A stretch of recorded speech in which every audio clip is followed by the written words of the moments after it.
Well, hydrilla, if it's in the certain places, it's going to be real good.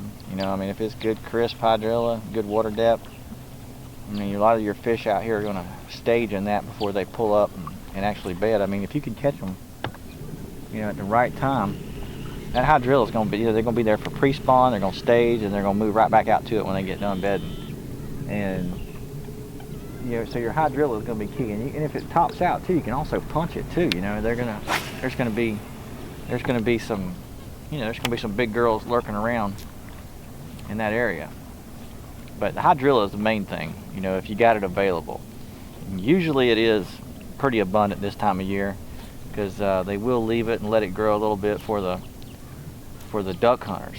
The duck hunters have a lot of influence out here on what stays and what gets sprayed.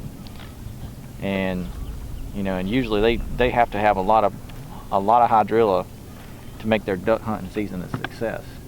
And for some reason it's been getting sprayed a lot. There's not a lot of it here. But then, outside of hydrilla, I'm gonna go look for the floating vegetation, like your, water hyacinths, water lettuce are always good.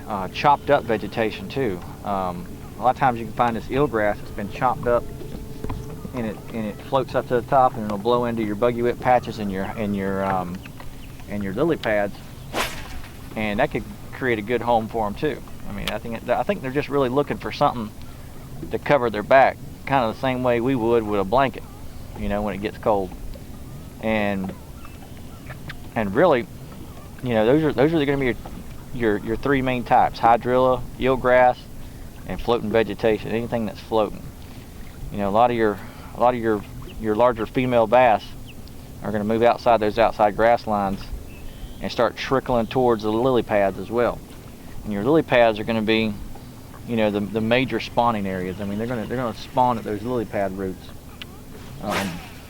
If you get that water temperature in the mid to upper 60s in the months of January, even late December, January, February, March, you're going to need to be around those lily pads based on the weather and what your water temperature is going to be, because you can really get on some good spawning activity. And you want to try to find it in clear water. Sandy bottom is going to be a key. There's a lot of areas out here that are mucky. Got a layer of muck over the sand bottom. Those are the areas you kind of want to avoid, and try to get into the areas that have a hard bottom on it, because that's where they can bed. And they're going to bed right at those lily pad roots. And then the buggy whips are going to be another one. And cattails too. And even in some areas where there's flat pads, the little dollar pads that are about as big as round as a $50. Sometimes I've seen them bed on that. It's pretty crazy.